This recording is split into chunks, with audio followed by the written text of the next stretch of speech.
bulan April lalu kakak saya ada yang meninggal satu.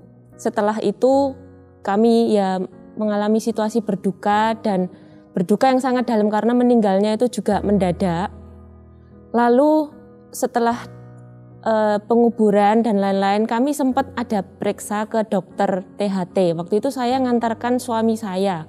Ternyata dia cuma dikasih obat ya sembuh. Lah, saya ini iseng tanya, "Dok, sekalian saya mau cek, ini kenapa kok di leher saya ini agak besar yang sebelah kiri." Terus dia raba-raba, terus dia suruh saya USG. Sempat USG 2 kali di dokter yang berbeda, waktu itu semua di dokter Surabaya. Semua mengatakan hasilnya memang ada benjolan dan untuk menanganinya ya harus salah satunya itu di FNA. Istilah FNA ini seperti biopsi tapi pada leher, di benjolan tiroid. Nah, waktu itu saya sempat down banget, sangat-sangat down, dalam posisi berduka juga, belum ada 2 minggu. Saya dibilang ada benjolan dan di FNA kalau memang ditemukan kanker atau ganas harus segera dioperasi.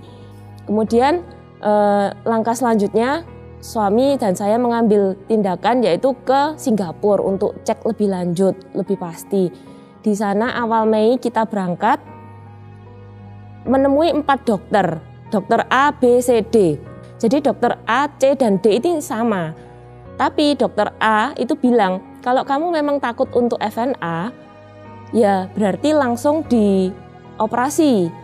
Kemudian selama 15 Mei itu sampai kita ambil keputusan untuk berangkat lagi, siap-siap mau operasi, itu kita rencana berangkat itu 30 Juni.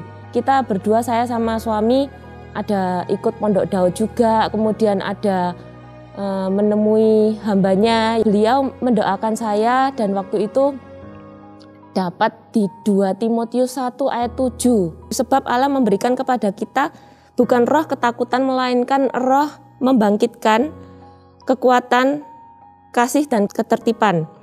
Jadi janganlah malu bersaksi tentang Tuhan kita dan janganlah malu karena aku seorang hukuman karena Dia, melainkan ikutlah menderita bagi Injilnya oleh kekuatan Allah. Jadi Tuhan itu nggak ngasih kita roh ketakutan. Ngapain saya harus takut? Waktu itu saya mikir, ini belum tentu operasi. Saya ini benarnya masih ada 1 dokter lagi yang dari awal itu saya mau appointment tapi gagal. Karena dia cuti 2 minggu waktu yang Mei saya berangkat. Jadi enggak ketemu. Jadi rekennya dokter E gitu aja, sebut aja dokter E. Nah, saya tanggal 4 Juli ini ketemu sama dia. Detik itu juga dia tuh bilang, "Kamu ngapain sih kok ujuk-ujuk mau operasi? Loh, kok gak FNA dulu aja, kok aneh. Anak umur 6 tahun aja berani loh di FNA pakai jarum. Kok kamu segede gini maksudnya kok gak berani? Kok malah pilih operasi?" Terus intinya dia mau melakukan FNA itu saat itu juga.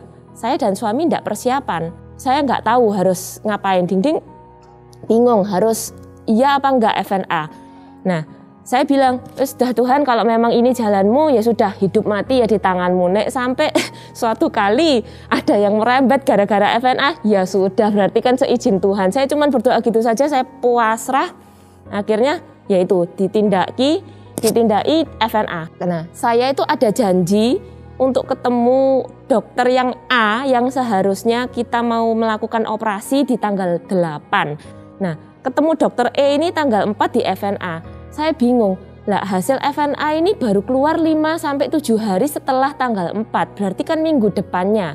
Lah tanggal 6 ketemu dokter yang mau ngoperasi, tanggal 8 jadwal operasi kan berarti saya tidak bisa operasi. Saya bingung, terus saya telepon ke susternya yang dokter A. Maksudnya itu mau saya mundurin.